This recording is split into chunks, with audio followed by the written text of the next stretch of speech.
এটা হচ্ছে এইদিকে গেছে আমাদের ঢাকার দিকে চলে গেছে এই রোড। আবার এইদিকে হচ্ছে আমাদের মোহাম্মদ আলী পেট্রোল পাম্প।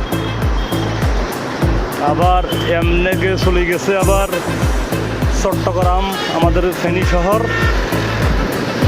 আর এইদিকে আবার হচ্ছে আমাদের ঐতিহ্যবাহী মোহাম্মদ আলী বাজার। আজকে হচ্ছে বুধবার, মোহাম্মদ আলী বাজার। এখন কিছু কিছু লোকজন আসতেছে, সন্ধ্যার পরে লোকজন অনেক আসে। এই আমাদের মোহাম্মদ আলী বাজার আপনাদেরকে দেখাইতেছি। আমার ভিডিও যদি ভালো লাগে আপনাদের কাছে, তাহলে লাইক কমেন্ট শেয়ার করবেন।